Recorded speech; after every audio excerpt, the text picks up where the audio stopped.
Ukraine ইস্যুতে বলির পাঠা হতে চলেছে ভারত। রাশিয়ার বিরুদ্ধে কথা না বলায় আমেরিকার নিষেধাজ্ঞার কবলে পড়তে যাচ্ছে ভারত।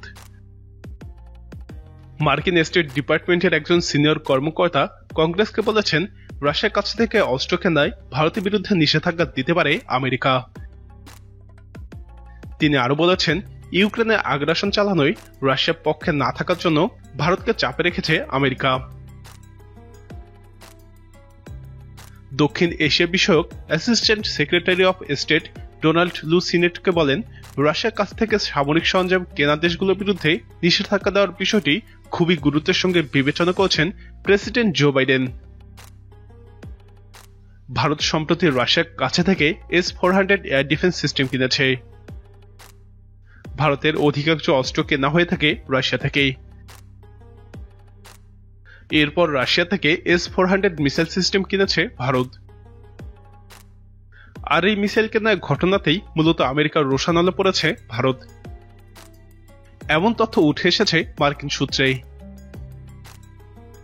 এরই মধ্যে রাশিয়ার বিপক্ষে আসা প্রস্তাবে ভারত ভোটাভুটি থেকে দূরে ছিল। সেই ঘটনার পর আমেরিকার এই নিষেধাজ্ঞা আরোপের সম্ভাবনার খবর উঠে আসতে শুরু করেছে কূটনৈতিক স্ট্র্যাটেজির অংশ হিসেবে।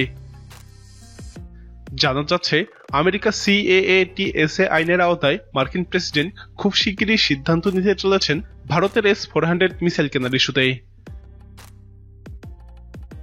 ভারতের S-400 কেনা মার্কিন নির্বাচনে রাশিয়ার হস্তক্ষেপের অভিযোগে তৈরি করা counter American adversaries through sanction act বা CAATSA নামক 2020 সালে মার্কিন আইনের বিরুদ্ধে যায়। ডোনাল্ড লু মার্কিন আইন প্রণেতাদের উদ্দেশ্যে বলেছেন, আমি আপনাদের আশ্বস্ত করতে পারি যে প্রশাসন CAATSA আইন অনুসরণ করবে এবং সেই আইন সম্পূর্ণরূপে প্রয়োগ করবে। তবে যাই করুক, তার আগে কংগ্রেসের সঙ্গে পরামর্শ করে এগিয়ে যাবে। তবে ইউক্রেনে রাশিয়ার আগ্রাসনে এই নিষেধাজ্ঞা ইস্যুকে ত্বরান্বিত করবে কিনা সেই পূর্বাভাস আমি দিতে পারি না। এর আগে 2020 সালের ডিসেম্বরে CAATSA আইনের আওতায় ন্যাটো মিত্র তুরস্কের বিরুদ্ধে নিষেধাজ্ঞা দেয় আমেরিকা।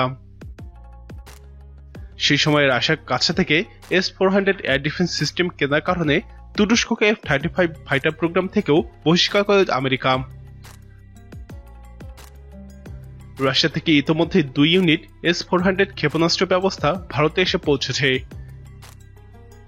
এদিকে এসবের মধ্যেই রাশিয়া এবং ইউক্রেনের মধ্যে সম্পর্কের মারাত্মক অবনতি ঘটে। রাশিয়ার আগ্রাসনে বিধ্বস্ত ইউক্রেনের একাংশ।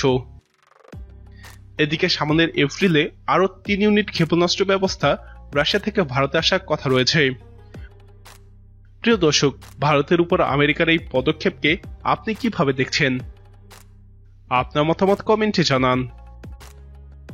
নিয়মিত এরকম আপডেট পেতে আমাদের চ্যানেলটি সাবস্ক্রাইব করে আমাদের সাথেই থাকুন।